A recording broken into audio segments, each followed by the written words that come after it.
let's start.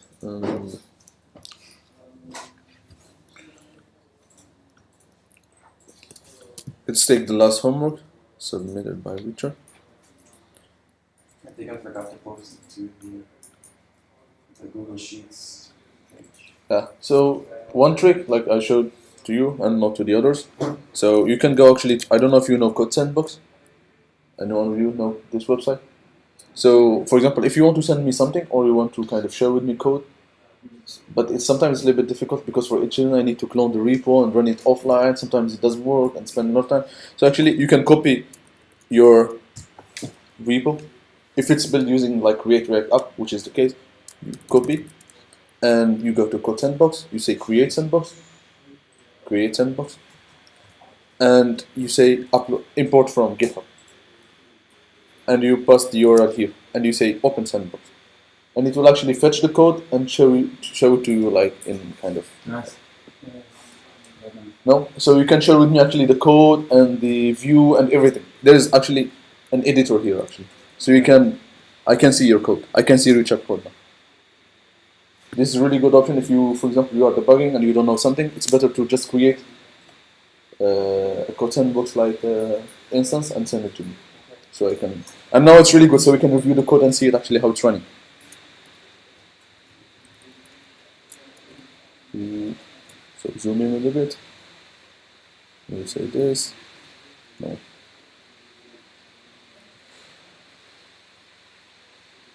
So I will open it in a new window. So actually, I don't need localhost. I can just like view your project here instead of running in localhost. It's really cool.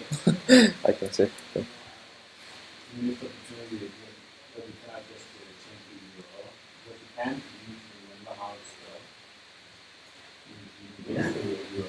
What? Okay, how? Oh yeah, GitHub / yeah.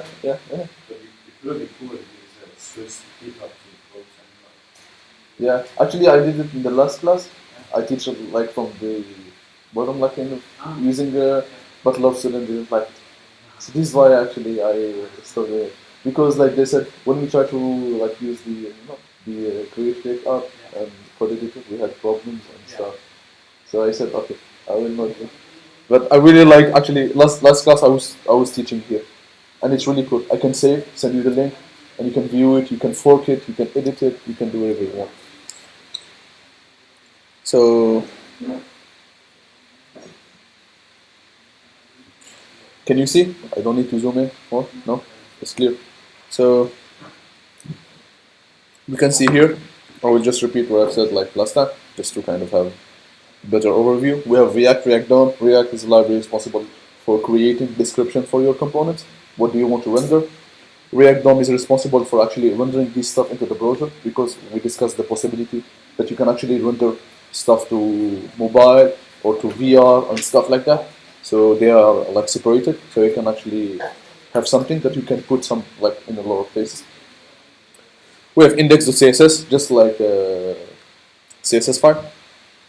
Here we have the app, which is the code of our application, and we have this service worker. It's not really important to discuss now. And we have React DOM.render. So we are taking the top level component of our application, which is the app, and rendering it to the document.getElementById root. So we have an HTML element with the root as an ID. We can see it here.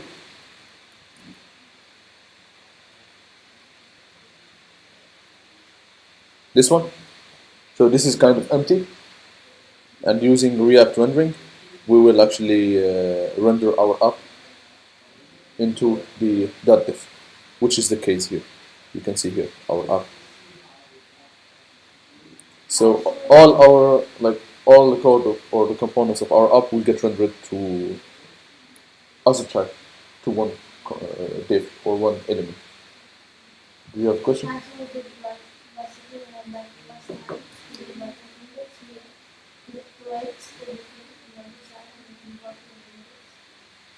What do you mean? I don't know. Last time we did site Yeah. we just did it in index at JS. Yeah, but it's really like It's like, I don't know, it's like creating a folder called text.js, creating a folder called homework.js. It's up to you how you name like your. It's just a file at the end. It's a file. You can name it index.js, but the convention here is to have like index.js rendering your app. But you can import from app, you can import from my list, you can import from to-do list. It's just a file. It's like when you create a file, you give it whatever you want, as me. So this is the trick. So the most important piece here is the app. So we can navigate to app. What? Ajax data. Oh, yeah. So yeah. So we have the app component. It's returning, it's a class component and not a functional component. We discussed last time the difference between functional and class. Function is just like rendering stuff, it's not really complex. And as Hugo said, class is more useful, it has more features like state and lifecycle. We will discuss that today actually. So it's a class component and it has a render. Like the result of render will be outputted to the as HTML to the browser. We have a div here, header. We have a span, we have UL, and inside the UL, like these are all native DOM elements, so there is nothing complex about that. We have here the to-do item. The to-do item is like a component defined by us. Make sense? If we jump to to-do item, right? Okay, should I delete this? It's another app inside the app. I don't know. Oh, okay. So how you define the to-do item just inside the same file? Okay, makes sense. We have another component. It's a functional component. It's called to-do item. So instead of having class component, we define it using a functional component. So there's like two different variations. And we just return this, and we return the text plus. Here you can say text, text, text, and we consume the text here. In this case, it's actually a very good way to do it like this. Yeah. This item is only used to show the text, so we don't need anything else. So it's actually Yeah, well done. I like this. So I just noticed the stuff that you've been doing on Wednesday, Thursday, and Friday. I yeah, mean, it's not a lot, but no, I'm just yeah. You brushed. Yeah, one day for brushing teeth. I spend the whole day like just doing this. Make sense? We are just rendering stuff, and we are passing data from one component to the other. The thing that we need to, there's three things I think here. There's the class component. Everybody knows about it. The functional component. They serve the same purpose, but this is a class, this is a function. But at the end, they just return what we want to display. And we have props. So props is a way to customize your component. It's like a function. You want, for example, a function that kind of do 1 plus 1 or 2 plus 2. You will not say 2 plus 2 inside. You will have the function getting two arguments, x and y, and you say you return x plus y. It's the same thing with components. So you have to do item component, but what to display inside it, you don't know. So you actually take it as a parameter from the parent that is rendering this component. Make sense? Any question about like this and stuff? No? Yeah, sure. It's a bad habit to have them in one file, but you should have to deny having yeah, but it's really up to you. Like how to say? It's like better programming to have multiple files, so you can actually have smaller files, so it's easy to kind of find them and edit them. Imagine if you have 500 lines. We have components like the Mac Company, really like old ones with 1,000 lines. Just to edit a name or something, I need to kind of check 1,000 lines, of course. So if I would have really small components, that will make it really easy in the long term to edit, to add stuff. But just a question, Richard. I think this is really nice. But a question for you, like, I mean, it's of course good for you guys to get used to doing things in this way, like having a class component to also understand a bit of what is there, how to use the classes, and have the functional. But actually, in this use case, would you do it could you actually, for example, have it only as functional component? Yeah. What do you think? Yeah, you could use. He's saying that you could use like function to do item and function up. You understand what he's saying? It's an option. You can do that.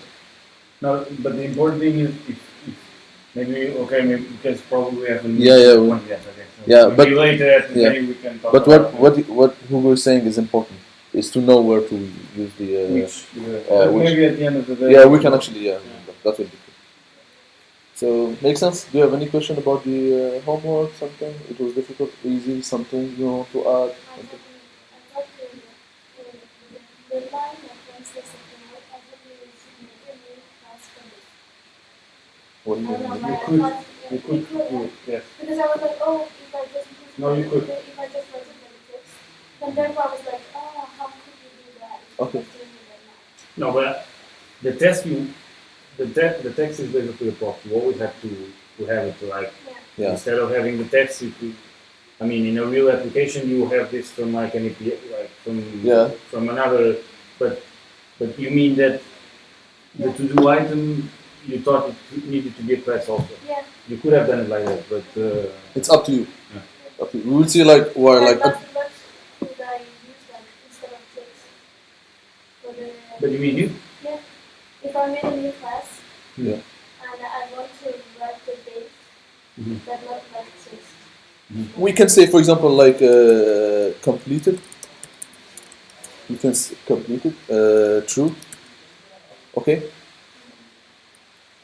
And we can say here ally, and we can say input. Super slow.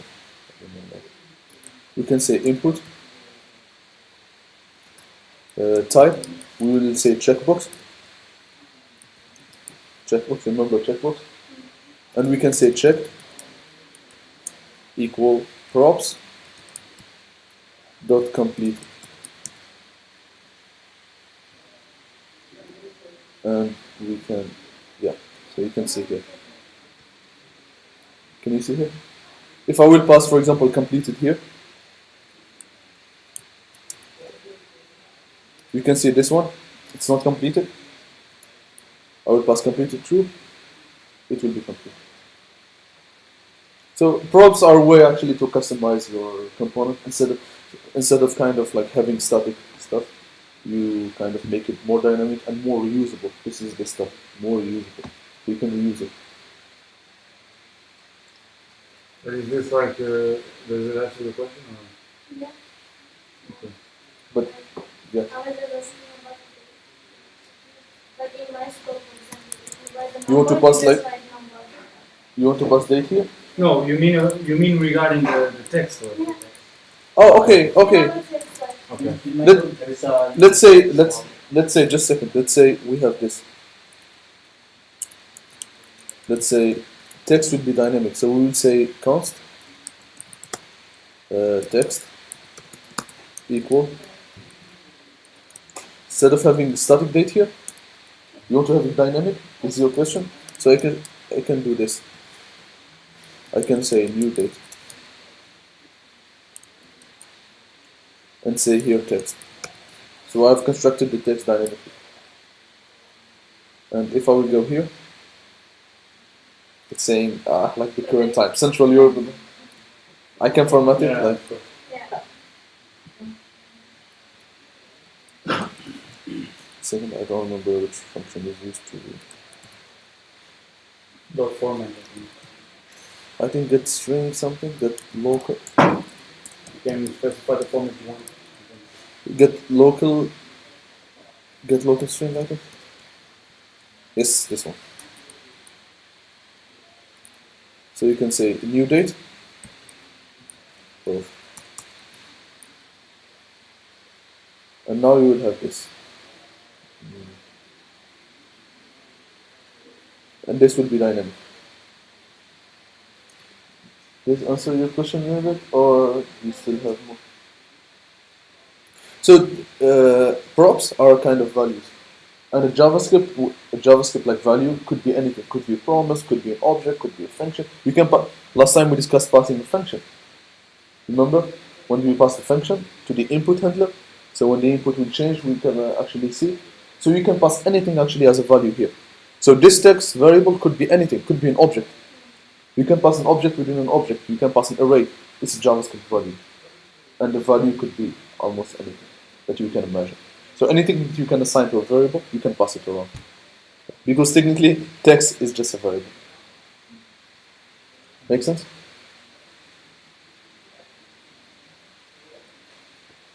So, yeah. Any more questions? I'm gonna go over props again today. Sorry, I did all the homework. I just did it static. I didn't make it dynamic with props. Yeah. Um, Yeah, it's really important actually, the concept of props, like, it's, Should I do a I poll? have a question. You want to? Can you upload? Or just based on Send up? no, just based on You see here, and then we can do the same for pops and super pops, but I comment out this one, but it is still working. yeah, it will still, Props. it's not really necessary. It's not necessary to do this. Yeah, I thought maybe It's necessary in some cases, but it's not necessary all the time. So then I can use these pops and then the Yeah. function, then it will work. Yeah, It's but working here. having this or not having it, it's the same It doesn't thing. matter. It doesn't matter. It matters, but in some advanced use cases, which is not in your case. Your case is simple. Yeah. So having this or not having it, that's right. So actually, I don't understand why we should use the pops. Here? For example, here. Then I You can- mean this? Like with? No, No, not this. we forget about this. Okay. Yeah. For example, Why you here use this, the props? Props, yeah. Every time, why here also you use props. Yeah. Also. Is it some kind of method? It's what? Props is a method. No, it's a variable. It's a class property. It's an instance property. So it's So you like need to know more about props. yeah. For use, how can you use? Yeah.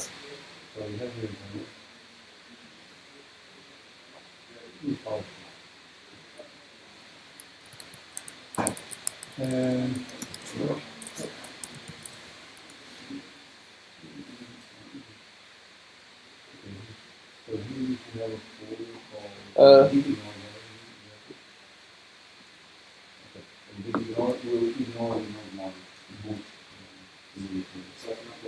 yeah, you can do a push to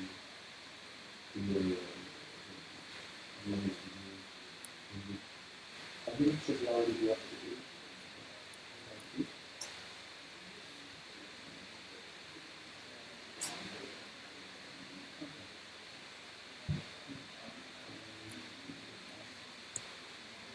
Yeah, I did the homework for that, right?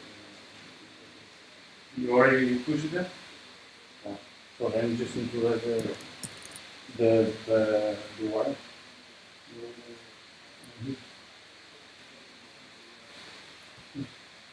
Just need to copy this to start. Can you open?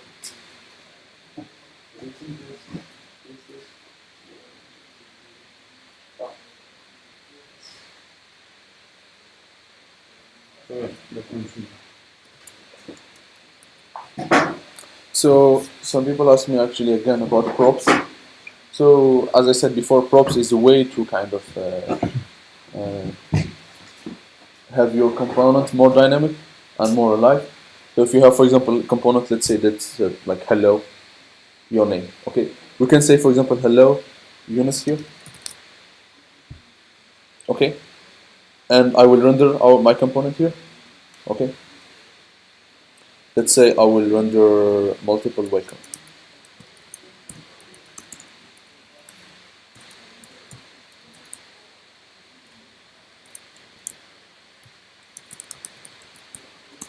Just use difference.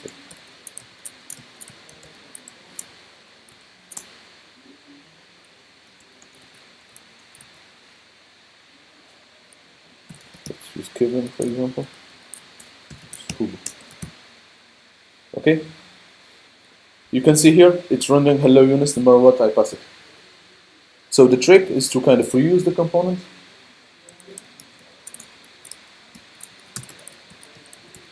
Let's for example say prop.name. and I will make it actually dynamic. So I will kind of cover more use cases. I will solve more problems just with one component. And we talked actually about the case of Facebook, for example. For Facebook, they will not build, for example, the chat. I don't know the I don't know how to say it, but yeah. For example, the chat in Facebook, they will not really create a chat for like chat tab for every user.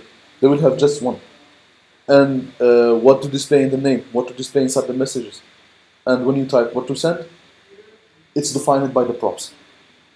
So you just code one chat tab, and using the props you customize it, and you make it display messages for this user or this user or this user or this user. Make a little bit of sense? Yeah. And you can actually define, like you can see here the example, you can define instead of welcome as a function, and you can access it props.name. So all the stuff that you pass here, it will be collected and pass it as an object called props, or it doesn't matter what it's called, it's the first like argument. You can actually say this, and it will still work, the same thing. So instead of having a function, you have a class, and in the class you say this.props, because a class has a context, and the props will be within this context. So you say this.props, and this.props will be equal to the same thing. All the stuff that you pass here, it will be collected as an object and put it inside props. Make sense? And at this point, I don't think you guys should because get the idea that you are like thinking about, yeah, okay, but where do the props come from? I mean, once you are able to understand this, then it doesn't matter actually where the props Come from. because wherever they come from, it will always be this way. It doesn't matter where they come from. It will always be this way. It will always be coded this way. So it doesn't matter. It can be what they can come wherever they want. They can be passed as a string, as we are doing here in your own homework, just for the sake of simplicity and for you to understand how it works. Or they can come from a real application, an API, and in the back and in a database. So it's at this point, I think just to understand this is the most important. Yeah, you should like understand the context and how it's used. You know, like how I use it, what it's serving me for. You know, this kind of stuff. What should I use props for, and how I should use it. But how props actually is working internally, this is something you can get voluntarily by kind of having more experience, or I don't know, doing or reading React code source or something. But that's not really the thing. Make sense? So There is another one, very more. Okay. I don't know if you want to go overall. I will check the last one. Mine is a lot less This one? Yeah, much better. complex. Is it okay? So I will just use the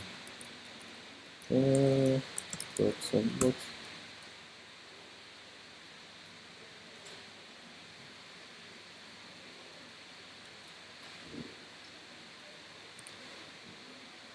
No, it's because it's in a subfolder. It's called homework submission. Oh, okay. You have to go to the homework submission. Oh, so you did this? Yeah. Okay.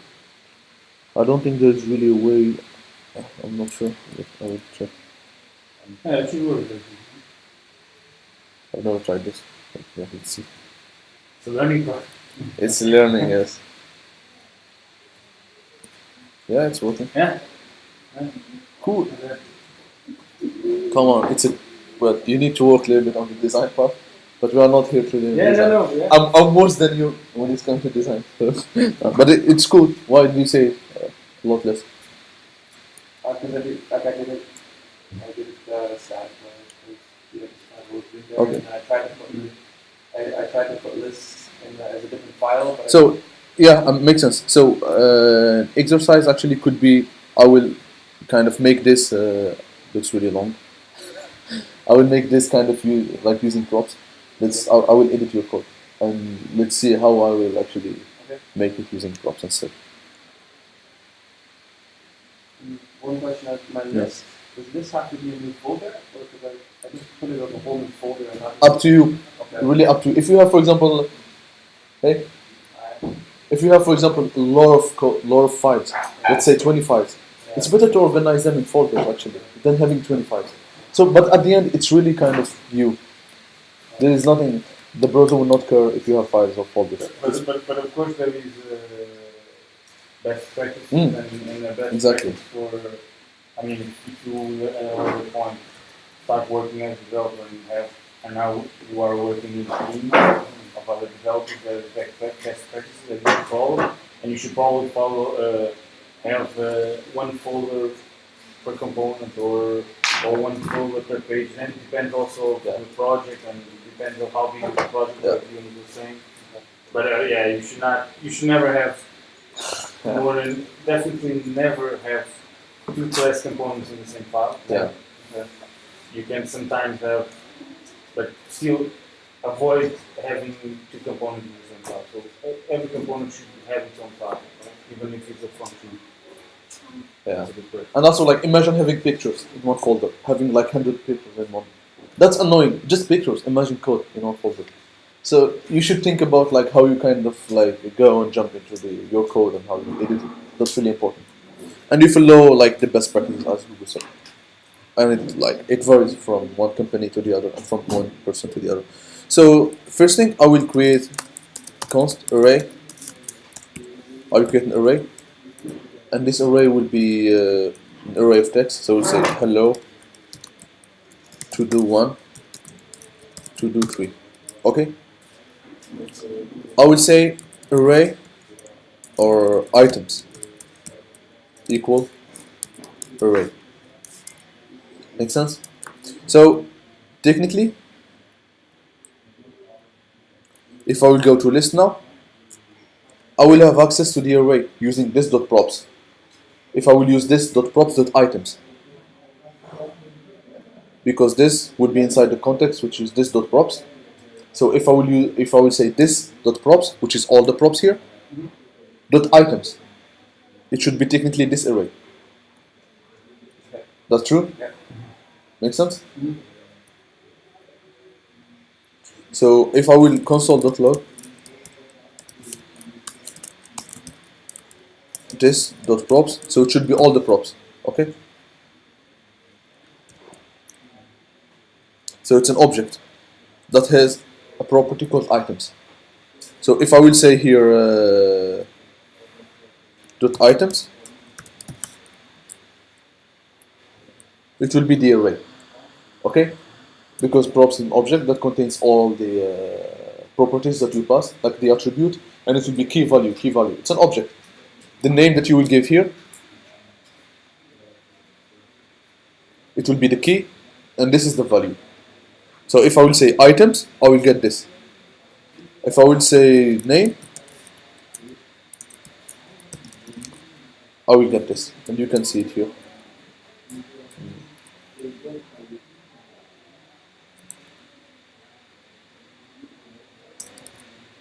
No.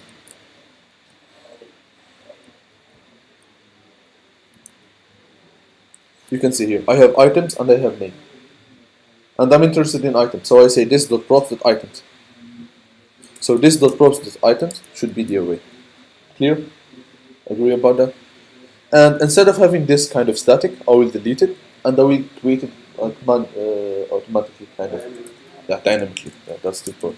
So I will say, because I want to use like a map, or I want to iterate over the array, so I can, for each element I will map, and for each text I will show an ally. For each text I will show an ally. It's JavaScript, so I should put it in curly braces. Otherwise it will be text.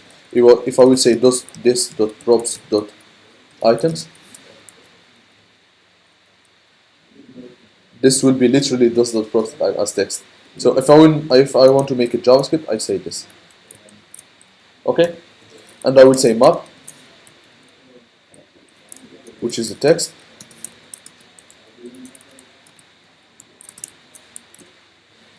and I say return ally. Again, I'm within JSX, so I need to use this for make it dynamic. And I have hello to do 1 to do 2. So I've used a props passed from the app.js to the list, and in the list I've consumed the props and showed the list dynamically. Make sense? I can even go one step further and have like to do item and say I will close it because there is no closing tag. So I will say text equal text. I will just create it here or in the top because we are using it before. So I will say class to do item extends react dot component. Oh. And I have Remember, you should have this in a separate file, right? yes, yes. We are trying like I'm trying to focus on props more than something else. So remember what we said. Separate files for each component. Okay. So yeah, sure. So you say here return, and the same ally that we've created there, we create it again here, and we say this dot props dot. I want to show the text. This dot props dot text. Why this dot props dot text? Because I passed to this component. I passed this. So I can say, for example, display, and I will refer to it here as display. Oh, you had a misspell in the component. Oh. Component. Oh, Yeah. class react React dot. component. No.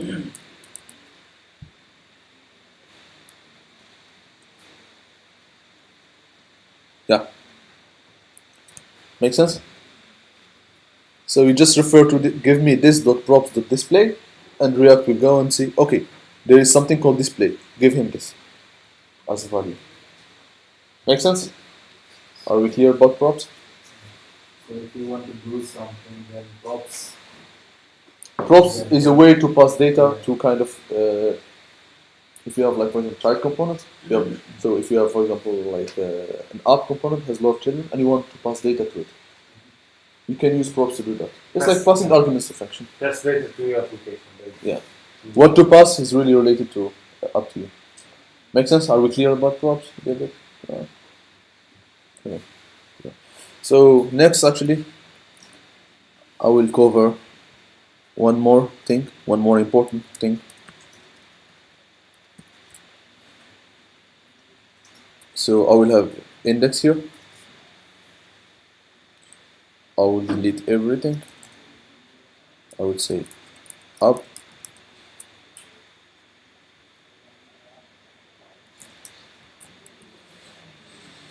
I will just run the server.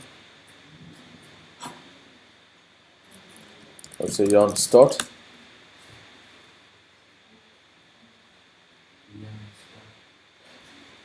I should use them. I'm sorry. I would say npm start. I'm sorry. What is yarn start? I don't want to explain it. It's like an alternative to npm, but they serve the same purpose. There's like in-depth like kind of explanation about that, but yarn npm, they serve the same purpose. We have an empty app. Okay, it's empty because we are not running anything here. So I will build kind of a clock, like something that kind of display clock. Each second it will be updated and stuff like that. So I would say here clock.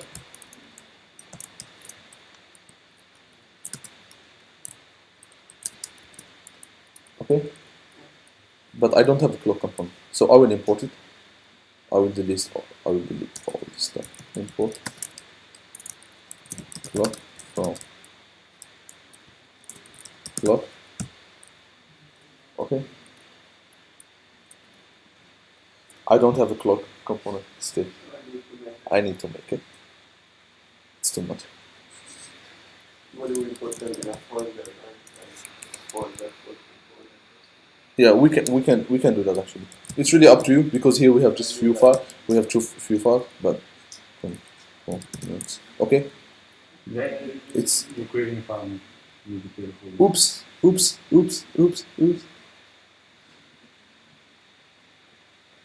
So let's create a new folder, components, and inside it I will create a new file, clock.js, and here I will say components, clock. Is it clear? I'm importing the clock component or the clock JavaScript file from the component folder. Here I need to import React from React. I will have function clock props return. Let's say just p. Should we not be making a class? Or is it gonna matter? Class component or function component? Well, actually today we will see the difference. Okay. It's like intentionally that I'm doing a function. We'll convert. So we will see actually today the limitation of the functional component, why it's limited, and why class is more complex and better. Because not better, depends on the case, but has more features. That's something everyone agrees upon. It has more features. So here I can have like, for example, like 10, for example, 10, 08, 99 or 2008, like any shitty date. Okay. Yeah, and I need to export it. Export default clock.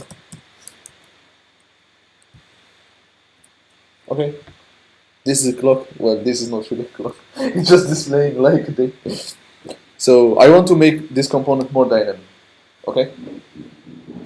I can have it here like date, and I can say const date equal new date.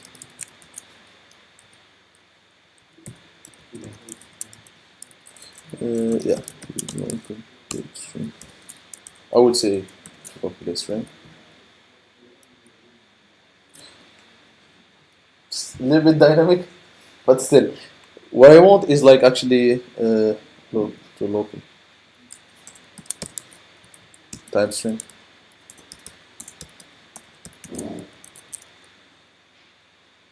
I want more of a time. This is really a date.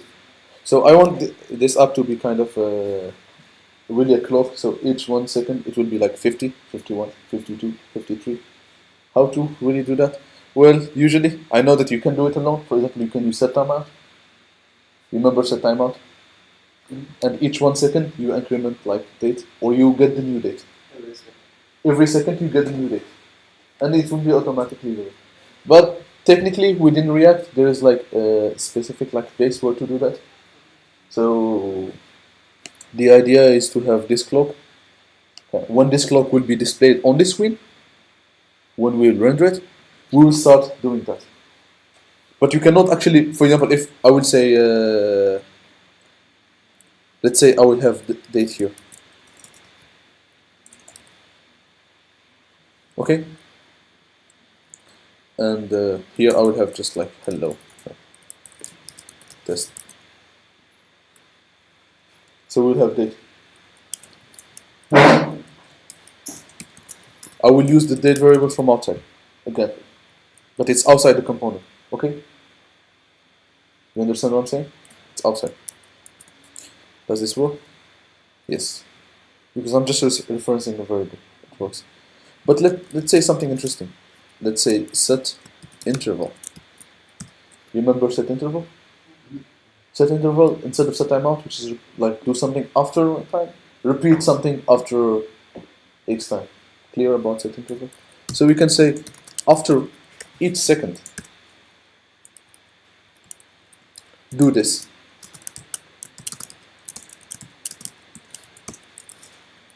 So you will say date, where we cannot, but I will say something.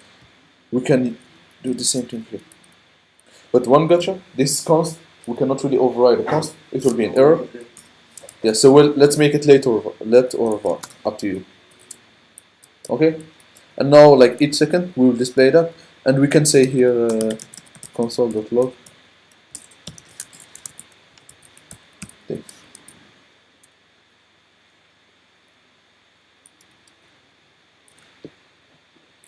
So you can see here, the variable date is incrementing but here it's just the same thing. Why? Because React will not really keep track of your variables. When you give him something, he will get its value and he will forget about it. If you are updating that variable, it's not my problem. If you want me actually to, if you want something to get updated, like inside React, you need to pass it as a props. If the props will be updated, React will be updated. And there is another thing which is called state. A state is something if you want to keep track of a value inside your component. So let's say, for example, this date. And you want, when this date will change, you want also your component to re-render. Do you understand what I'm saying? So for example, you have like, you want to tell React, keep track of this variable. If it will update, refresh the screen. You know what I'm saying? Because in this case, React will not keep track of the date because it's outside of the component. So how I can tell React to say, okay, watch this variable. If it will update, I want you to kind of print the new value. The virtual DOM. Update the real DOM, and it will pass by the virtual DOM. But at the end, it will be in the real DOM. Do you know the trick what I'm saying? So we want actually to say to React, okay, supervise this or keep watching this. And to do this, there is something called a state. Okay? So React works the state of the element, not the element. No, the state of itself. yeah. So when we will have a component, inside the component we will have a state. So each component has a state inside it. Yeah. And React will keep watching its own, that component will be watching its own state. And that component will just re-render if its state will change. If event occurs. Depends, like maybe you will change it because of set interval, maybe you will change it because of set timeout, maybe you will change it because of an HTTP like call or something. So it depends. But when something happens, you will update your state, and when you update your state, React will automatically print it again to the DOM, instead of like really like having dummy or static. The state changes when you pass that state. Yeah. We will see how to change and update the state. But just like now, I'm trying to kind of convince you what's the purpose of state. No, with that. So state, yeah, sure. Oh, yeah. So this function set interval. Yeah. So you are talking about like this state, then we can wrap this set interval. No. Like how to use it. Now we are trying how to use it is a different thing. Now we are trying to understand what's the purpose of X, Y, Z, and we can actually code it. But I'm just trying to convince you. I'm trying to sell you the state. You should use it. This is why you should use it. Yeah. Because if you don't know the benefit of something, I don't think it would be a good idea to use it. So I'm just like telling you what's the problem with state. State is like if you want to update a portion of your screen dynamically. So each component has its own state. But there is one thing. You cannot have state in a functional component. This is what Hugo actually said last time. That a functional component is limited and class is better. You cannot have state in function. It's not that it's better, but like you said, Feature-wise. It depends, of course, always on the requirements of the application that you are doing. For example, for your guys' homework, you should not have state. You didn't need state because it was a pretty simple exercise.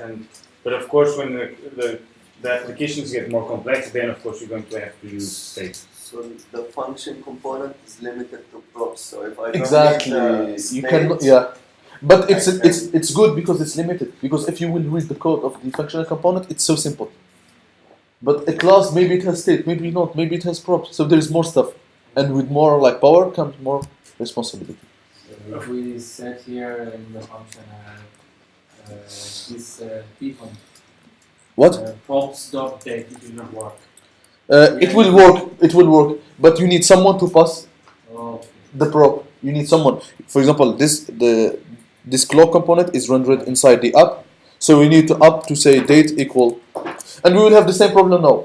How to update the app component when the date will change? This is called lifting the state up. then you have to set manually. Yeah, kind of that. But we are trying to create reusable components so we can put it anywhere. Well, actually, here to make it work, you would just need to call the function clock inside the set interval. Yeah. And it would work. But that's not the Yeah, that will create actually a lot of problems Yeah, about yeah, tracking obviously, events and obviously. stuff. Yeah. So I will convert this to a class component. The process is easy. You create a class, you give it the same name. You say extends React dot component. I will spell it right this time.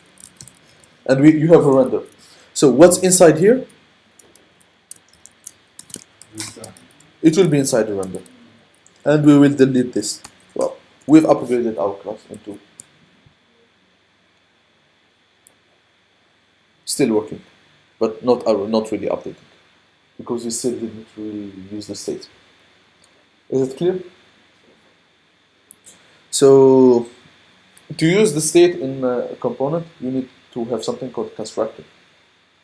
So anyone here have studied about the constructor? So it's the first thing. It's like how you build a class, how you construct it. It's like the first thing that the first code that gets executed in a class is the constructor. So the way you actually have the state always have initial like state. So if you have, for example, like a list of users, and you will list this users from the API. But when you render the application, you still don't have the users because you are waiting for the HTTP response. So you kind of do an initial state as an empty array. When the data will come, you will update an empty array to an array of users. So even if you don't have the data, you still provide an initial state. So people can see and you can keep track of how like the data will change in my application. So you always have an initial state. Make sense? What do you think is the main reason to have an initial state? To provide something, then to update it.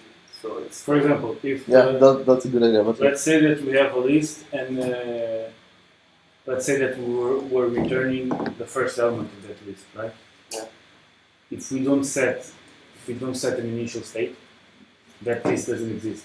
So of course we're going to have a JavaScript exception. Yeah. So it's also we always need to have an initial state if we are using the state in that component. Yeah. Because otherwise we're going to have Yeah. exceptions. And otherwise, even if you don't want to have exception, you need to check and if else and if it's Yes. so from the beginning, it's really good to have an initial state. So you have uniform. Yeah. This is an array, maybe an array of users, maybe an empty array, but it's still an array. So it's really good actually to have initial state. So you actually remove the gotcha of thinking about if there is a value, if there is no value, stuff like that. Make sense? So the way you do it, you say this dot state. It's like this dot props. You say this dot state, and you give it an object. Everything you want to store in the state. Here I want to store time. I can say, for example, it's null. I can say it's string. I can also say it's new date.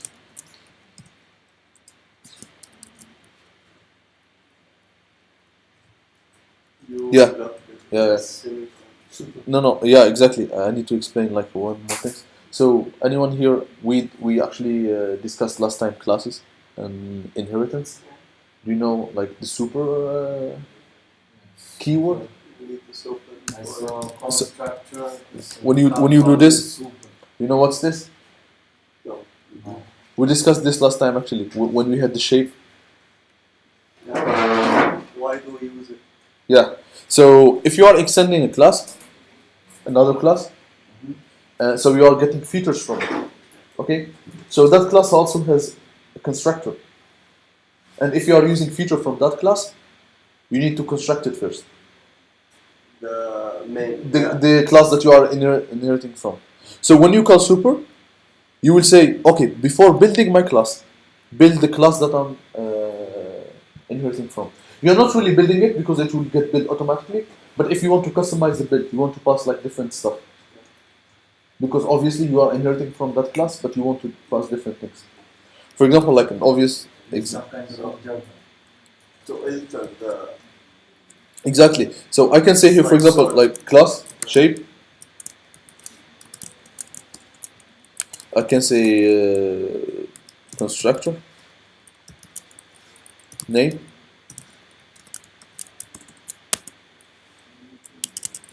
This dot name equal name. Make sense? Yeah, it's a class. I will have another class called circle extends shape.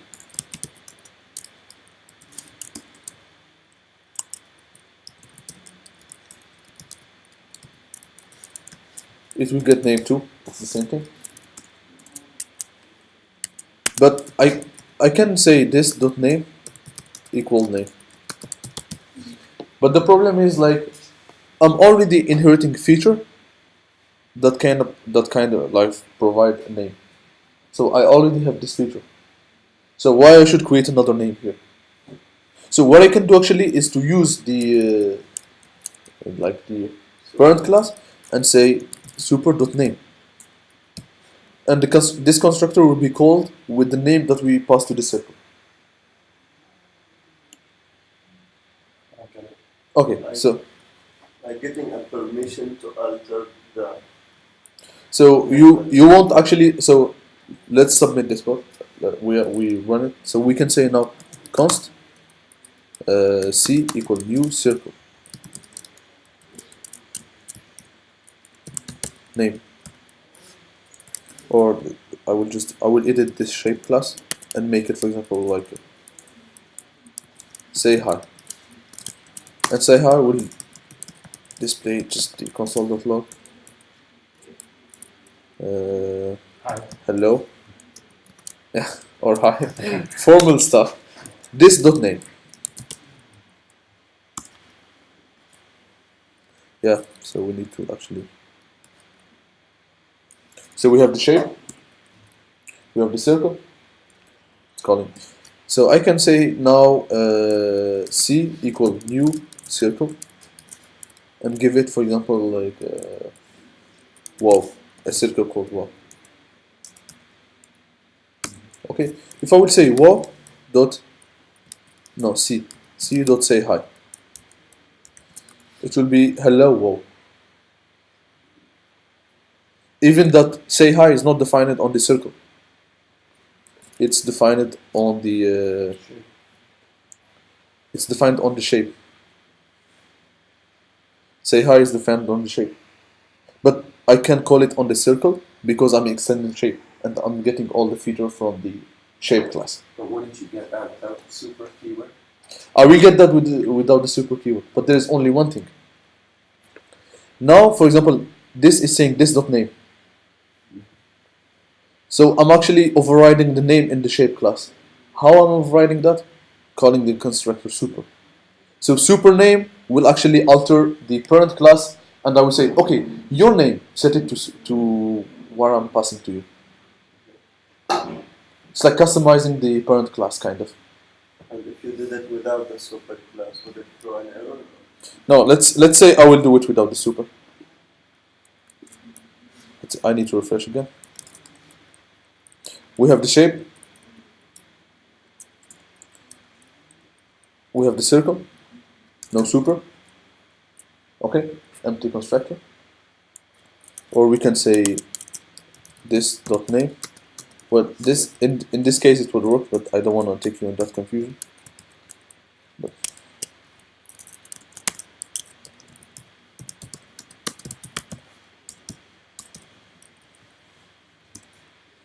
okay, I will create a new circle. Must call Yeah, super it will throw an error actually, because you are trying to use the super class without actually initializing it. You don't have the permission to. Not really permission, but it's kind of your super class needs to know what kind of your values and stuff. So you need to actually initialize it before start working with You it. need to construct it, basically. Yeah, You can call it like this. yeah. Even that it will be constructed by JavaScript, but you need to give it a hint. Now you should be built, so I can use you. Kind of that. And we can do this. We can actually do this. We can say circle one. So we can say super, but without passing it anything. Okay?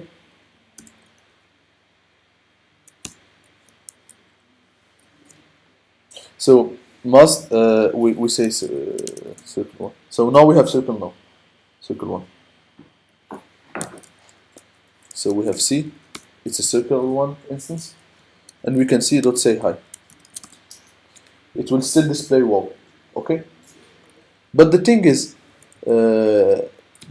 we are kind of having like duplicate logic because the shape class already has name and has this dot name. Imagine if this was super complex thing that it's like SVG or something.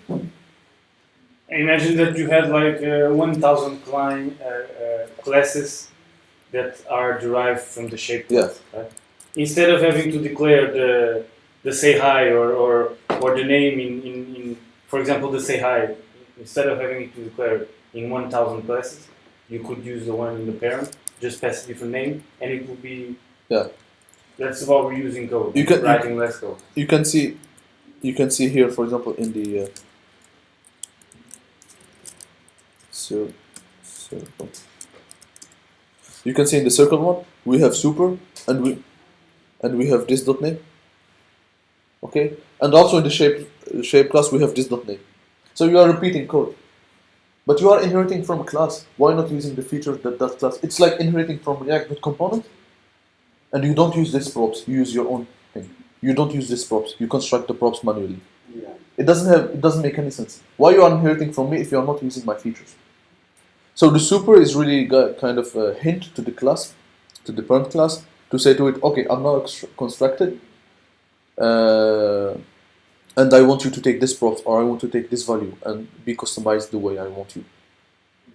So instead of, as Hugo said, you don't have duplicate logic, because you are inheriting.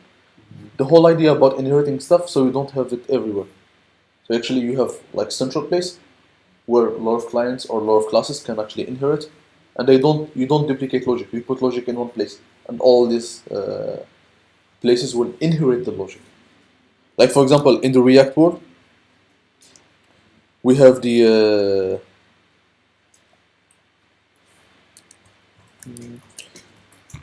this.props and this.state and stuff. So we use them actually from the React component. We don't roll our own. We don't create our own this.props. We get it from React. Imagine if each class or each component you define will create its own props. It will really it will be really difficult to collect these props here and pass them here and stuff.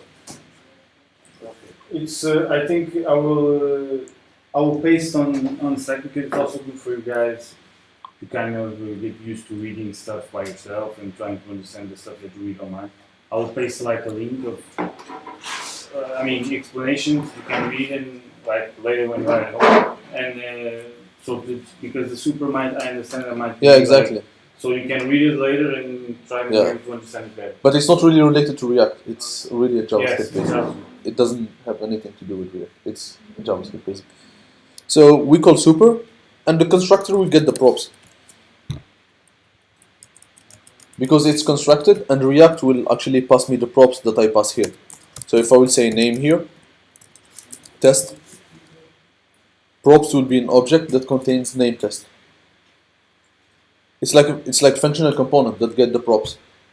Remember? The functional component, it will get props in as the argument. So it's the same case here.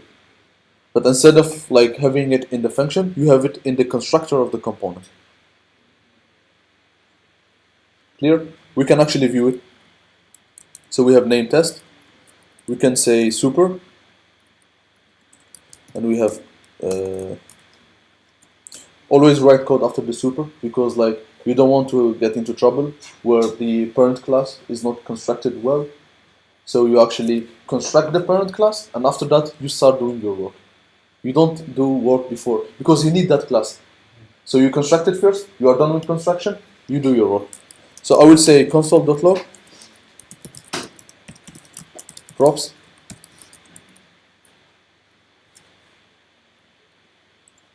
I will have here name test.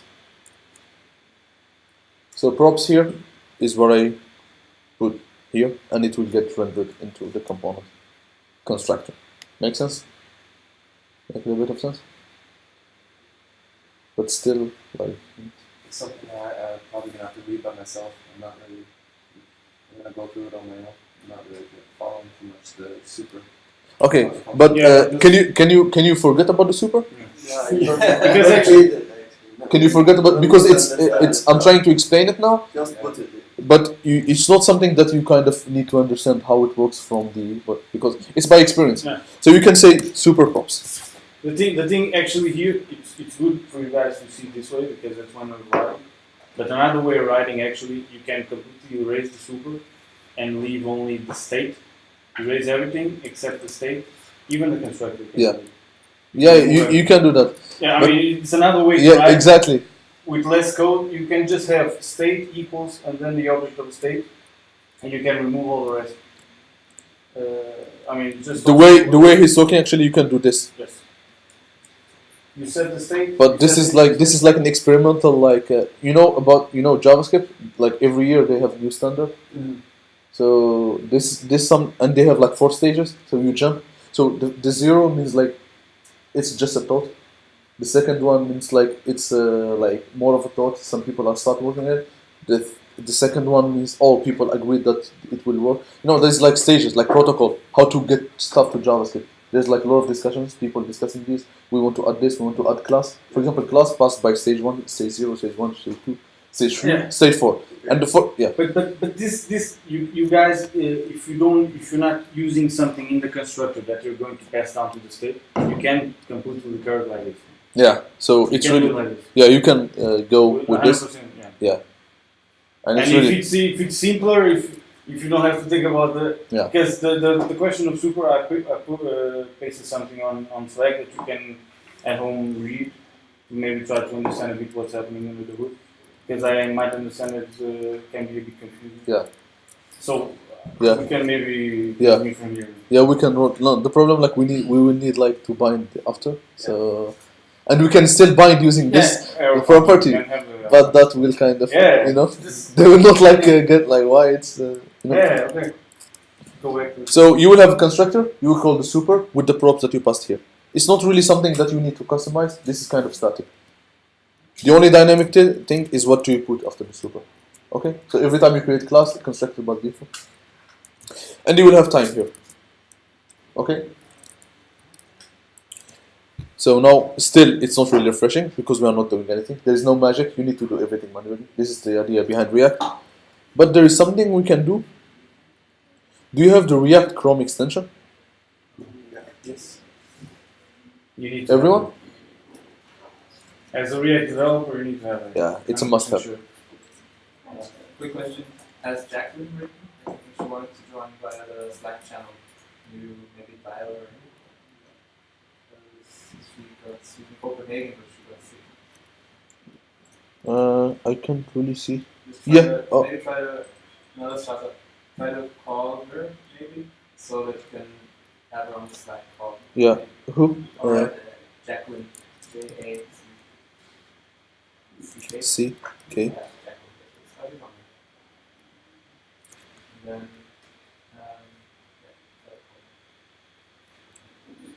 I've never tried this actually. It's actually- We use this. We've been doing right. it in the project class a little bit when Isaac couldn't come because he lives on Bornholm. Home. So like that's tough for him to get here sometimes.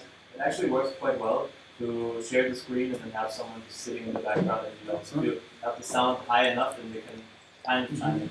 Like I mean it doesn't work with more than like 2 people who are remotely because otherwise there's so much Okay. feedback and then the microphones just like are like using all the time. But otherwise, just gotta make sure that we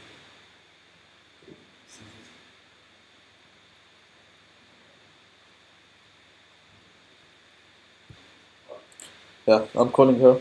So we have to have React development tools. Yeah. And actually, you can see here the.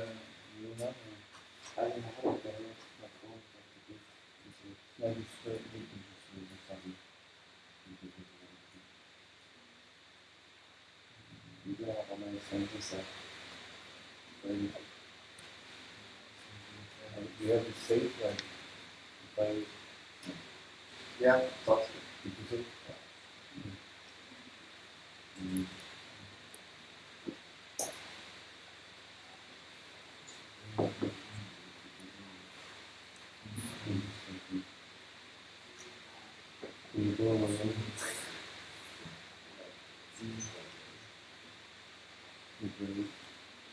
All of you have it. So we can actually, if you can go to the extension and render this, you have like you can just like go to the extension tab and you will see like all the components. Can you see them? All of you. Just go to the go here like in the tabs, network performances. So you don't have the extension, I think.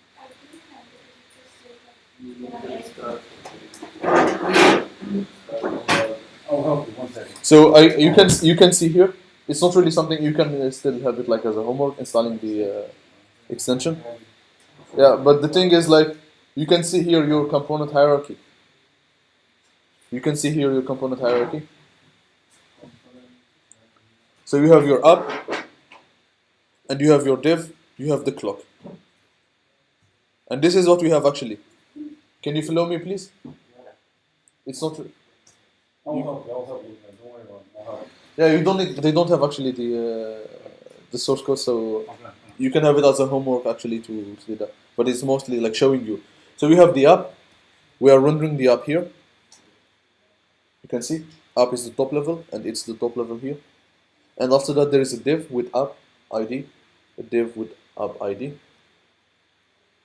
and there is a clock with name test. There is a clock with name test. And this clock, it's interesting thing that it has props, and it has also a state. You can see here, just like a cool way to see what your component has and doesn't have and stuff like that. Guess the initial state. Yeah, it's the initial state. So now actually I want, instead of putting date here, I want to put the date that it's inside the state. How I do that? This state. I say this dot state, and that will give me the object, the state, and I will say the key, because it's an object. I will say time.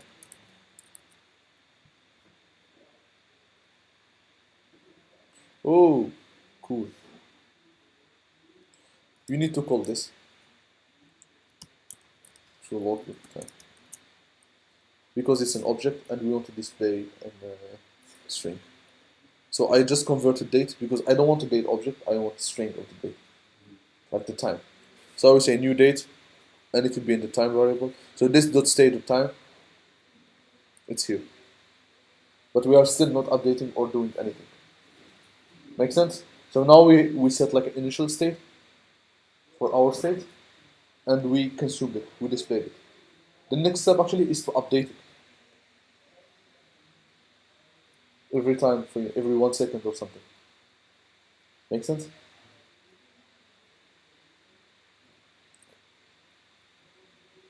So This is just an initial state. Yeah. Initial state when the app is rendered for the first time. Yes. It will just have that value. That's it.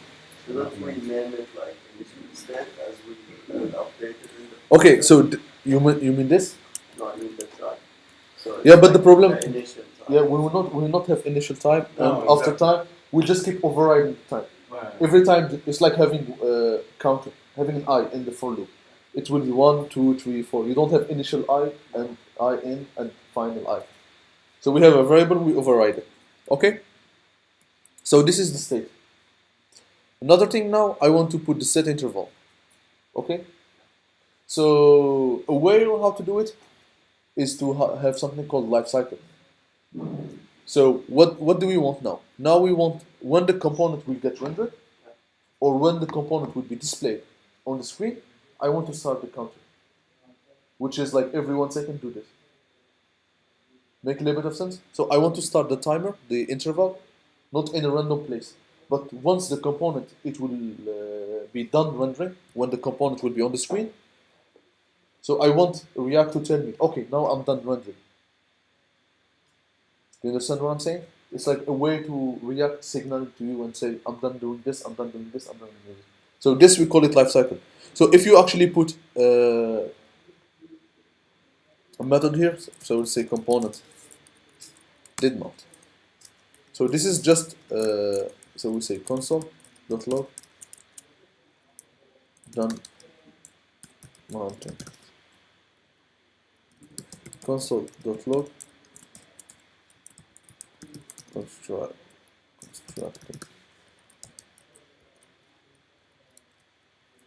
And I will just omit this so we can like. So you can see here, constructing, done mounting. So there is like the constructor is called first. You can see here the constructor is called first. After that, this random string, and this random string is placed in the component did mount.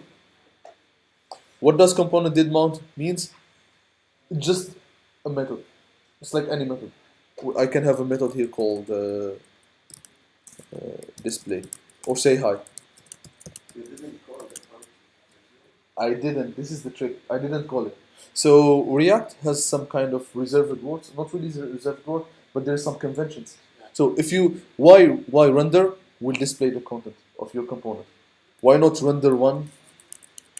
Why not render component? Why render? But it's a method. It's Yeah, but why? Why render is responsible for displaying? Because it's a convention yeah. with React. React will say, if you want me to pick what do you want to render, create a method and call it render, and I will call it for you. Because we are not calling render anywhere. React is calling it for us. So there is like this convention with React, where render is for this and this for, you know? And it's also a reserved word because you cannot have two render functions. Yeah, exactly. So it is also Yeah. But at the end, there is nothing special about the render. No, It's React making it it's a special. function. Yeah, it React making And it how the special. function is working. So the render says like every function inside my class have to be. Yeah, React is saying if you want to display something, have a method in your class that's called render, and I will call it for you to display stuff. Make sense? And this is connected to also a bit what we talked last week about the life cycle, Yeah. as Yunus already mentioned. Actually, the life cycle is, I think, initial state, so the constructor is called. Yeah. And then the render method is called. And actually, only after that, the component mount is called. You can. That's actually something nice, maybe to put in the on Slack for you guys to, because you probably always have. I guess it's also good that we provide some stuff for you to read because homework is also about. I mean, and you do have to dedicate some time to it. That's how it is. And the reading, the exercises are very important, but the reading is also important. And you can see. Because once you understand the life cycle, you basically will be able to use a class in a proper way. And it's actually, you will have a lot of, until you are able to understand, you will have a few issues that also help you understand. Because sometimes you are calling something, for example, in the component mount, but you forget that actually the render method is rendered first. And then there's some exceptions that can happen because of that. So it's about trial and error, So, it's about reading. Yeah, this is the diagram. It's a little bit complex, but we will not really get into it that much. What I'm saying is there is some conventions between you and React. So you need to provide some methods, and React will pick them in some order. So the render, it's a convention between you and React. That means I want to render this, and React will call it for you. Okay? There is other lifecycle methods. So for example, there is the component did mount. You can see from the name, component did mount. What does mount mean?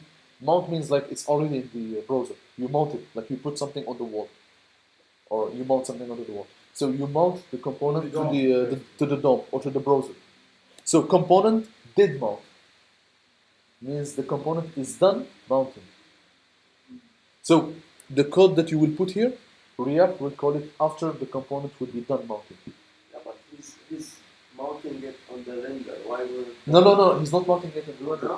So the render is like the mounting step. Yeah. So in the render, we are actually called the render to mount stuff. But once the render is done and we mounted stuff, component did mount will call. So component will mount will be called after the render is done. So we done rendering, we done displaying everything basically. Now we call component did mount. So it's lifecycle. If you want to do something after the component will be rendered. Make sense? Of course. The first render. Yeah. A component normally has several renders. You normally won't find a component that one. So the first render, you have the initial state, the constructor, and you have the first render, which is done by the render Yeah. function. And after that, component did mount comes. So I we got the code, but we have constructor How the is first. We have constructor the first. yeah. We have render the second.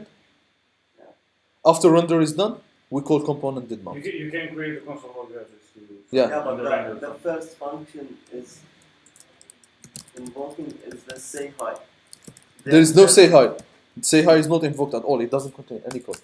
I'm just telling you that you can put any method here. Yeah, the render is the first one. So you can say here constructing, rendering, done mounting. Constructing, rendering, done mounting. Can we see the code? Whether that code's in there? So Yeah. it's not about the order how you put it inside your source code. It's about like React conventions. Can I put the function after the render? What do you mean? What? Inside the constructor after the render, the mount. You can put something there if you want. You mean Here? outside of the render? No, you no, mean I mean outside. this component did mount.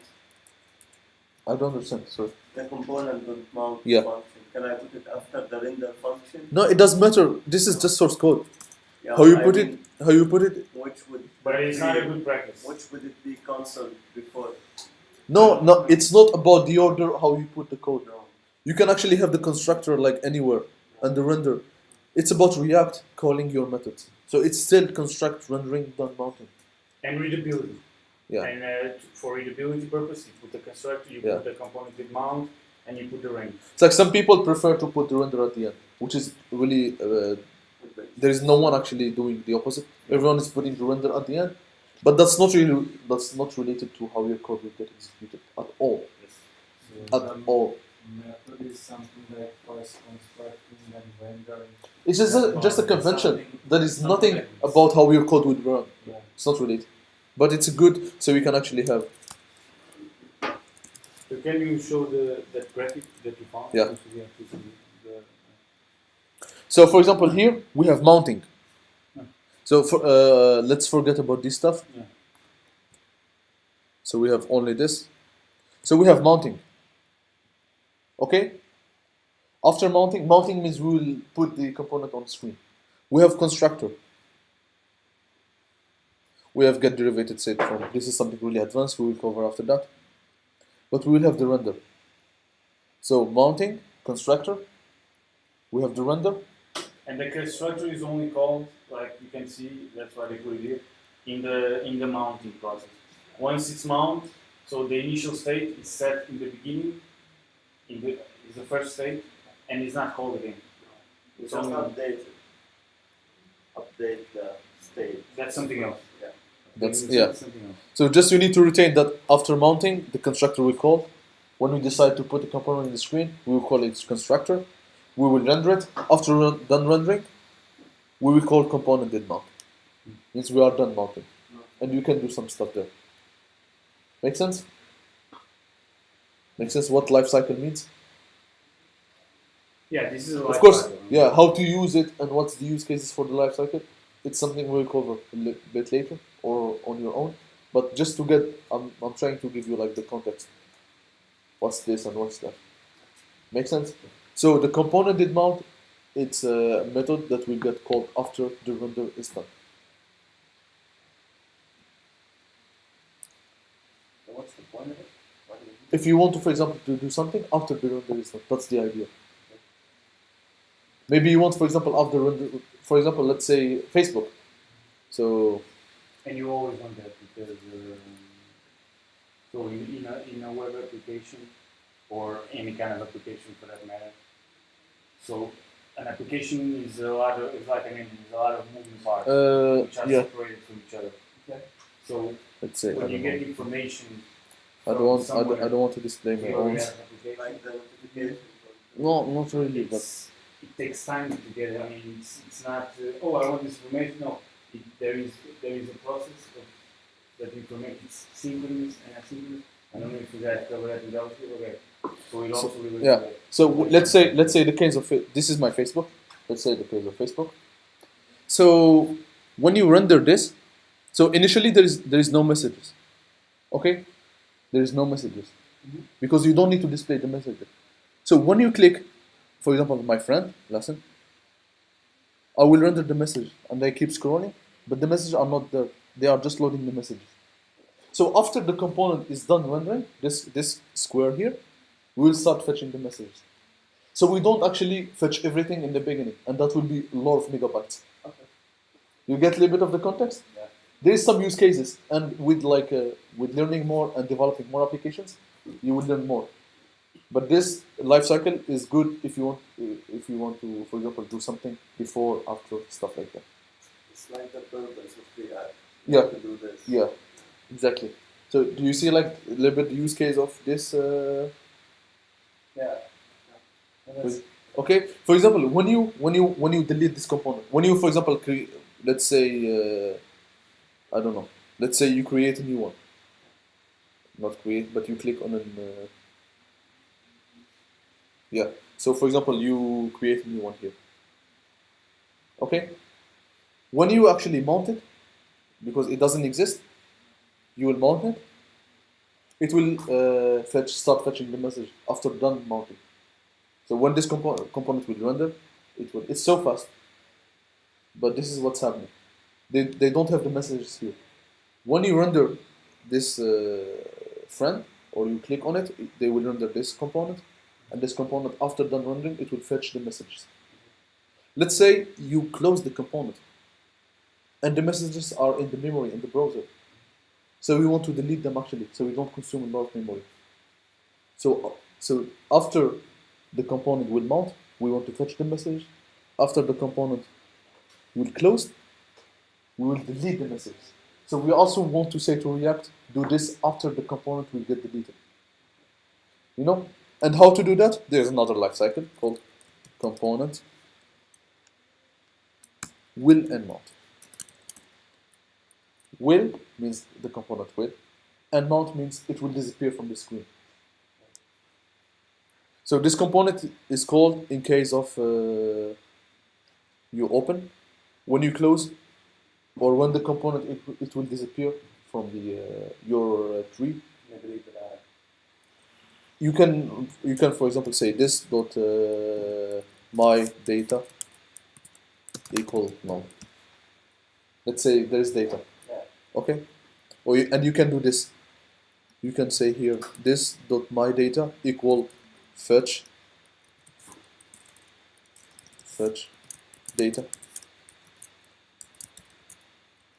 So after the component is done rendering, you fetch the data. When the component will disappear, you delete the data. You set it to null, so it will not consume any memory. Do you understand a little bit why we use the lifecycle? Of course, there's a lot of use cases, but this is just like the kind of.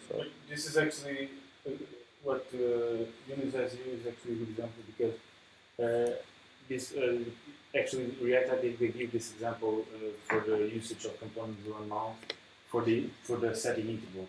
Because setting intervals can be quite dangerous. Yeah. Because when you which is what we will do that. Yeah, okay. We will do that, and he will like explain to you more in depth. But this is really actually important point. So I want when the component is done mounting, I want to start the interval. Do you understand what I'm saying? So when the component will be displayed on screen, I will start the counter.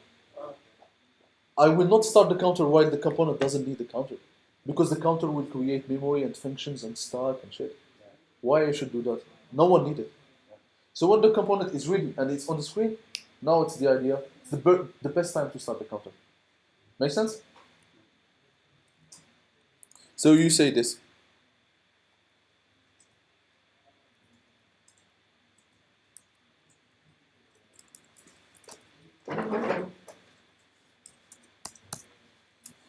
So this is the counter. So I will start set interval in the component did mount. When the component will done mounting, I will start my set interval. Okay? But one thing, I should not update this variable. I should put the new date inside my state. Because we agreed that we will put the new update inside the state, so React can pick up the variable. Because we are consuming this.state.time here. If we will update this one here, React will pick the new one. So React, when you override this variable, React will automatically get the new value. Put it here. So what I'm saying is like every time you change the state, render will call again. You understand? Render is not good. It will not get called once. Every time we change the state, render will get called again. So all this will run again. Will keep running. Every time you change this variable, this will run again, and it will change the screen. And here we So now the puzzle, like how to update the state. So you may say, I will do this. Date.state.time. Okay? With the new time. You can say this. do I need super? No, super is like in the beginning of in the constructor. After that you forget about super, all this stuff. You say this dot state dot time equal the new date. Okay? Now you are overriding the time inside the state. So React should pick up the time automatically here. And it will call render again. But one thing, React needs to keep track of the state. That's the first thing. And React needs to kind of see what's have changed. Because let's say, for example, you change the time, but you keep the same value. You change it. But for example, instead of, let's say you load the users, and after 2 seconds you load the users again, but it will be the same users as the 2 seconds ago. You didn't add any friends. It's just the same friends. So I don't need to re-render again. So React is pretty smart. If the same data is in the state, I will not re-render. So for example, if I will have the same date, if I will change it, for example, I will say new date, and I will keep new date within the same second, so the date will not change technically. It's the same second. React will not re-render because it will say, hey, it's the same state. I will not re-render again. Do you get the idea? So React is pretty smart. If it will figure it out, like what changed and have not changed. To do that, to make React actually smart, you don't set the state because now React cannot really keep track of what's changing. But actually, just Yeah. I'm not actually sure. To be honest. If you have it this way, I don't think it will re-render. Will it re-render? I don't think so. So to re-render, you need to have what you're Yeah. going to write, the set state. Yeah, exactly. So we need to tell React that something changed. Okay? So you need to change the state at the same time telling React. Are you with us, Matthew? Telling React to check it. So what it means is this way, it's not the right way to do it. This will probably this will assign to the value inside the state, the value called time. It will assign the new date, but it will not re-render the component. So the way to render the component is to call the function called set state. So I will say here, for example, const time, new time, okay, and I will say this dot set state. This is how you set state. Yeah. What does set state mean? Well, it's coming from React.component. Remember inheritance? We get some stuff from React.component. Set state is a function. It's like the say hi, defined by shape. We can consume it in circle. Set state is defined in React component, and we can consume it in the clock component or in every other component. Okay? And you give it an object or a function, but in this case we just discussed the object. It's much simpler. You give it an object, and you give it the new value. So I have time. I want to update time. So we say time equal to the new time.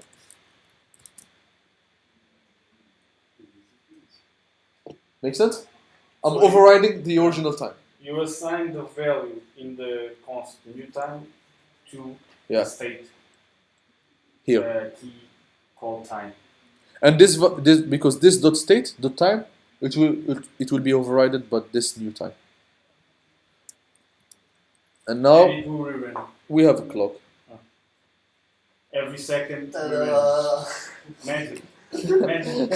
It's a lot of steps. Like maybe you will see it's a little bit complex. Why we are not fucking just using set time set interval in the old way how we did it. There is a way here to make a flash in the console every time React is updated. You can see here, for example, what's changing? Is it everything? No. It's just the P. And So React is smart. It's not re-rendering everything. Just that piece. Just this is changing. So we will update. This is why there is the virtual DOM. So React doesn't need to render everything. he would just compare this to the old. Actually, like so, every time, let's say for example within 1 second, React will have like the DOM, the original DOM, and when you call set state, that will generate another DOM Yeah. with the new value. So React will compare the two DOMs, and he will say that just the time is changing. The P, the div, the classes are the same. So I will just change this. It's a virtual DOM. That it's responsible for comparing, and it will update the file. Okay, can you guys explain how this is happening? Yes, this is the funny part. Can you put Yes, explain to me what's happening here, I or you will get -5. So we're building a class, we are extending the React component. In the constructor, we're putting our props, which is in the HTML. Yeah. And then we set the state, the initial state. Mhm. Yeah. What, Exactly. for example, if we would not set the initial state,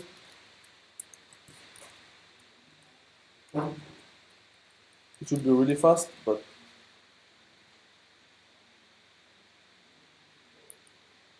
so cannot read property time of no, yeah, we need to set it here. But what I'm saying is like, for example, you can say But you see, for example, this JavaScript is happening. Yeah. Why this JavaScript exception is happening? You know why? Because you don't have a box to put things in. exactly Like the a box message. doesn't exist. It's because we are calling this .state.time in the render function, and the .time doesn't exist. Why? Because we were not declaring it there.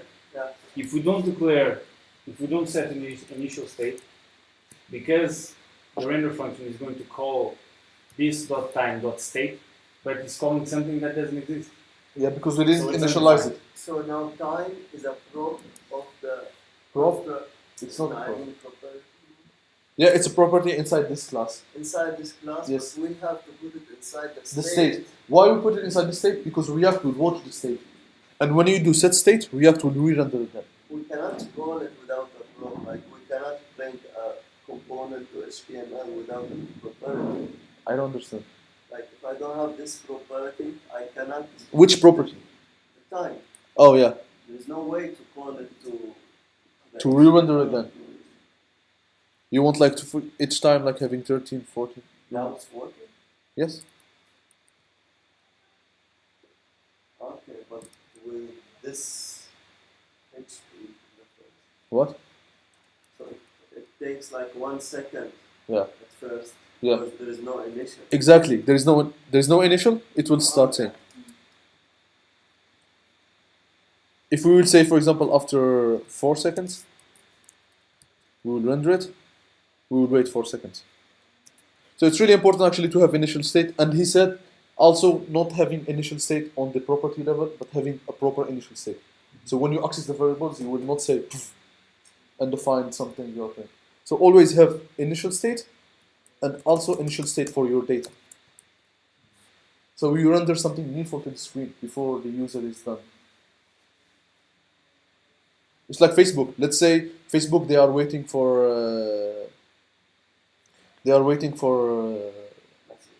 messages, and they will not render anything here, and the internet is slow. You're seeing like a white box here, like where the fuck.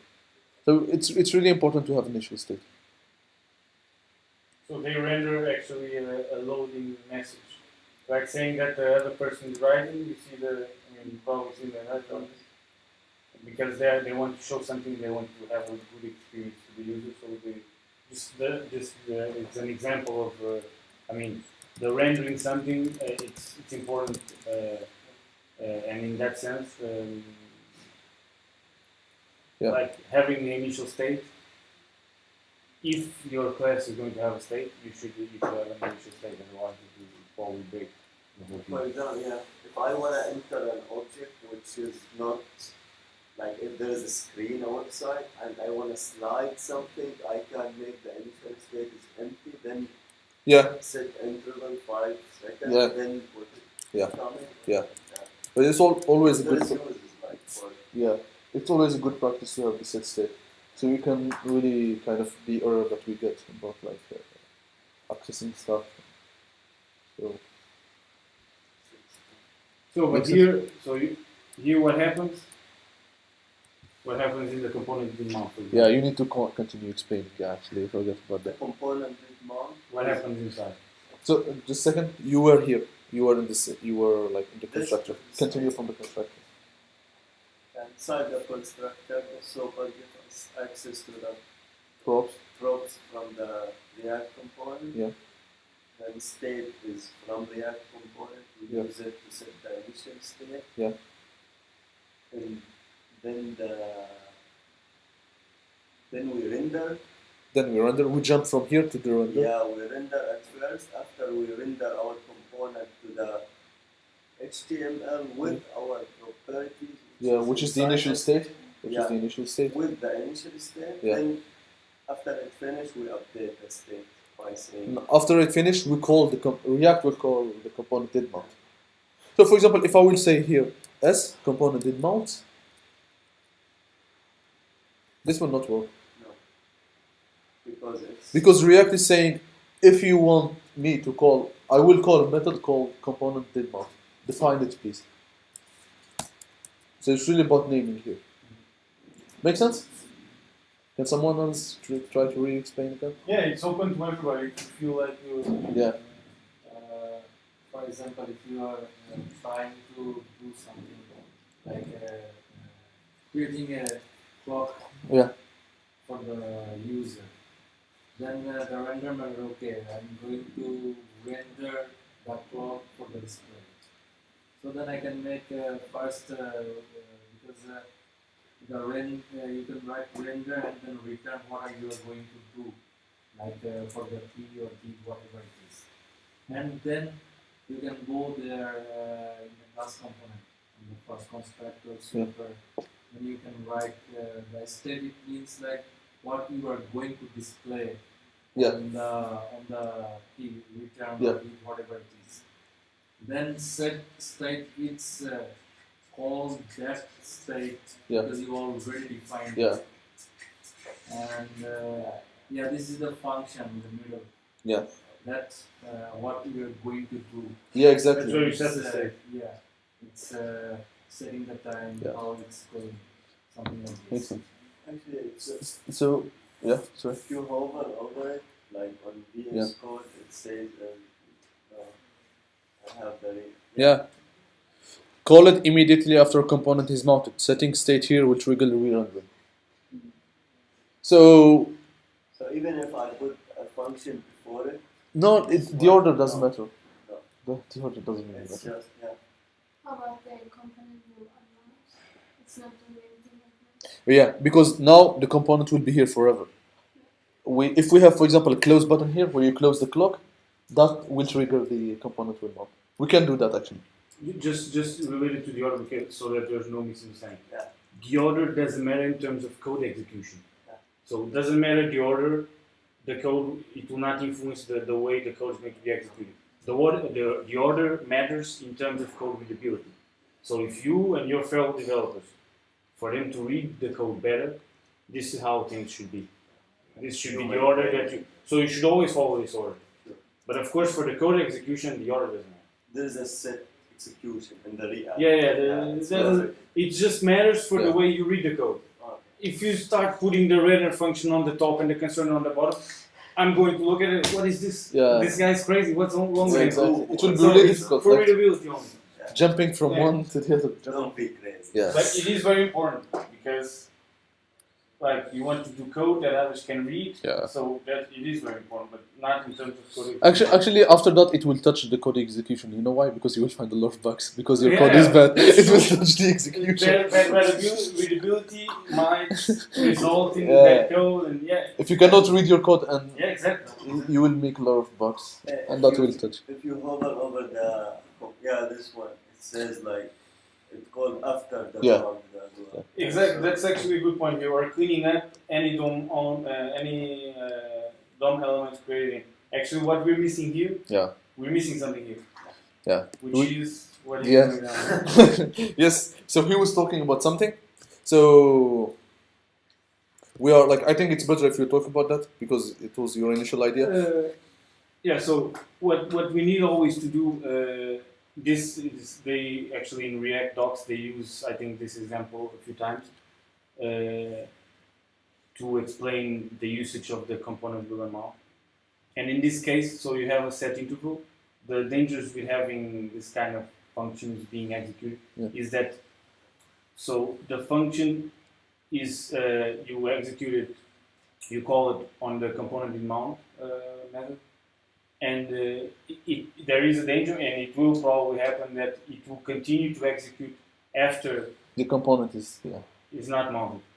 After you go to you for example go to another page, you still keep for example in this case you would still keep the set interval running. Yeah. And can you imagine if you, in Yeah. your whole application you have 1 million set intervals, which is not good to have. We can actually we shouldn't can have at all. we can do it here. We can do it here. I will follow your example. I will have multiple clocks. Yeah, but then you will have I will have clocks everywhere. you would have a lot of in this case will be in the back. I mean, this will basically destroy the performance or cripple or make your performance much worse of your application. So if I have to hide the clock with another object now, like So a what pixel or he's saying- something, it will be working. Yeah. What he's saying, the set interval, it's independent from your class. So if your class will be destroyed, the set interval will not be destroyed. Because it's a global function. It's a global thing. It's not this. This will be on the context of Yeah. the class, but this is a global. Are you with us? The set interval will continue working even if you destroy this class. So you need to make sure actually that when this class will be destroyed, which is the component did mount, you will delete the set interval. So we can like we cannot really visual because we cannot remove the component, but I don't know if Clear interval. yeah, but no, like I want like a way to actually delete. Can I do it here?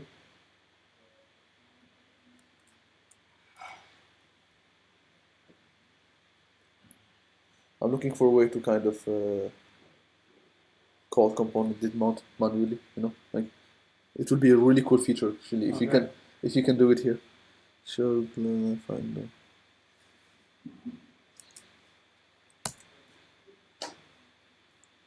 Does this work? I don't know. Console.log and mount. And we will have just two.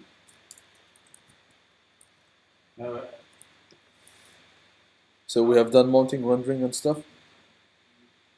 I think when we work, you need to have like another, for example, another route View or Yeah, something. it will be a bit more complicated. If you will delete this, does it work? No, it doesn't really work because we are not touching virtual DOM. We are touching virtual DOM. React will not do. So yeah, the trick is you have two counters, for example, here, and if this counter, if you for example go to another page, or just like for example like the chat tab, like for example in Facebook, you delete the tab that you are chatting with your friend, and there is a counter there. The counter will still continue working. So you need to do the cleanup after. So if you will do something, if you will run some global code inside your component, you need to remember to clean it before your component will be destroyed. Clean it means like stop it. For example, here we have set interval. Clean it means stopping the set interval because it will not stop even if this component will disappear. Does it make sense? Because it will keep running the function. If we have like for example 8 clocks, 10 clocks, for example Facebook, a lot of friends, maybe you have 60. You open all the tabs and all of them are running set interval, so you will run 60 functions per second. They will kill your battery, your phone, your everything.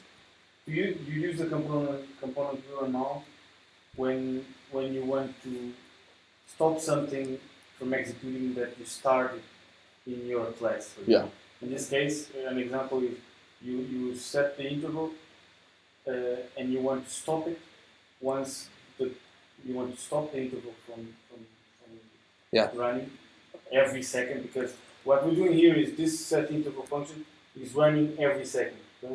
Every second is running. Yep. And we want to stop it from running. And the way to do it is in the component viewer mount. Okay. We need to clear the interval. Because now you are sure that if React will call component William mount, that my component is disappearing. I'm sure about that. So I need to clean up my stuff. Make sense? So you know what the return of the set interval? Anyone knows here what the set interval return? If I would say const, what does ID refers to? You know? So set interval has a return.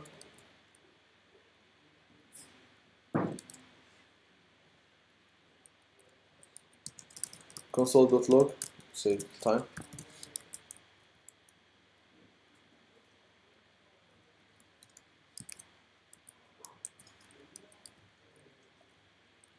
So if I will say this, set interval, what does set interval return? The function set interval, when I call it, what does it return?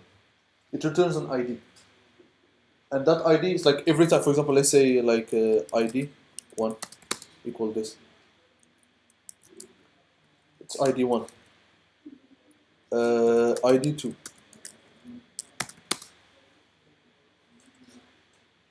So ID 1 is 51, ID 2 is 52. I was giving an exception because of the Yeah, I know. Yeah, I will just delete it. So what are you trying to say with that? ID 2.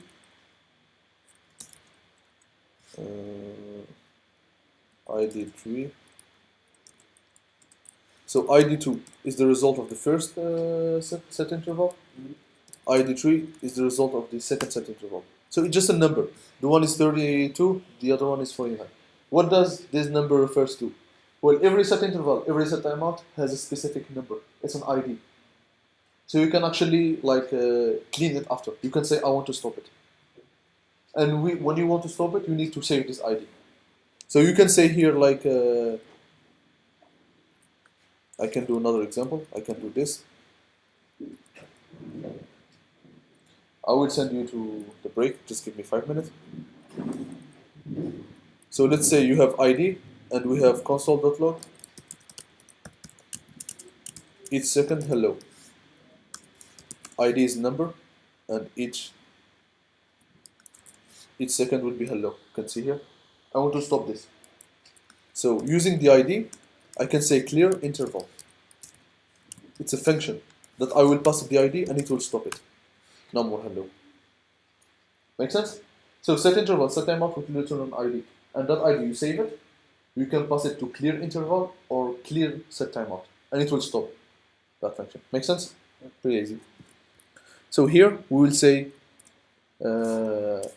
clear interval. But we need the ID. Which ID? Which interval you want? Maybe you have a lot of intervals. So we need to actually save the ID here. The set. We need not really. We don't need like this is the trick. Do we need to re-render when the ID will change or something? The ID is not really relevant for rendering. The ID is just something I want to save. If it will change, if it will be before, it's not really important for me.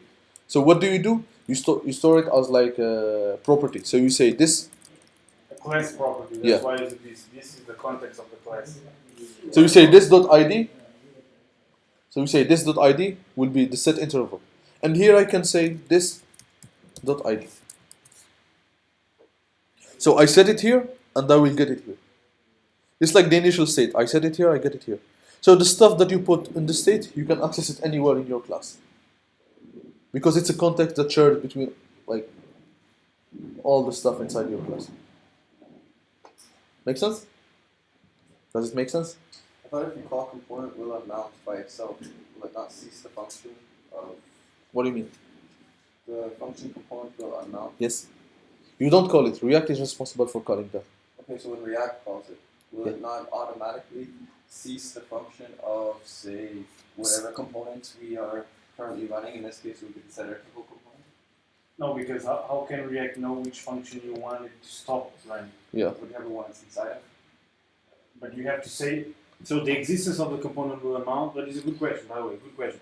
The reason for the existence of the component will amount, which like Yunus said, is called by React, okay? React calls it, under the hood, you don't see it, is that you need to specify there inside this component will amount what you want to be stopped, what you want to be stopped, basically. What you want to be stopped from being executed. You need to specify there. Because otherwise React would, how would React know? Is that to assume that every every function that we call, like set interval, has a built-in quote unquote. clear Depends. interval? How do you stop something that doesn't already have a built-in? Generally, like in the browser, everything inside the browser that will continue working, Yeah. it has something to stop it. A built-in stop. Yeah. For example, if you do an HTTP call Yeah. and you are fetching the data, and you will navigate to another, or you will close the tab. So you don't need the messages. You can cancel it before coming. So usually the browser will provide you with a mechanism to cancel, like clear interval, clear set timeout. Yeah. And if you are building your own, you should have a way to cancel it. Okay. That's the best practice. But I don't think you will be building any like your own reactive system, like set timeout or set interval, because the browser is enough. But probably, actually, I haven't used the, to be honest, the component movement many times, but it's just that there is cases where you will need to use it. Yeah. Basically, all functions. So this is a special function because it's actually, I don't want to go into that, but it's some kind of recursive function, which is a function that calls itself. Mm-hmm. This is a function that is calling itself every second, right? Yeah. And of course, you need to have a special case to handle it, and you need to stop it in the component movement mount. But most functions don't call itself. Yeah. Most functions you call them, like in your code. Okay. And they are only executed when you call them. When you don't call them, they are not executed. So you don't need to use component movement mount for those because they're not being executed because you're not calling it. This specifically is because it's calling itself. For example, when I say console.log, I don't need to clean up console.log. Yeah, because it's only Because it will get executed once. Yeah. But here I'm executing something multiple times. Like it will just keep executing. Okay. So I need a way to stop it. This is why we are stopping it. Not because it's fancy, but it will keep executing. Not like other stuff. Okay. Make sense? Yeah. Okay, so we will take the break. Clearing this interval, the browser. If you run, What? if you run it now, is it? You see the recording? No. Like all the screens? Oh Yeah. yeah. So done mounting. What like it will never actually get called. The component will not because we are not really deleting any one of these components. We will see that in the next section. How to actually like so what I'm saying here. These components are here forever. They will never get deleted from the DOM. Okay? So component will mount, will end mount, will never actually get called. We need a way, we need kind of a dynamic way on how to delete these components. We'll do that maybe in the next section. Okay? So. Okay.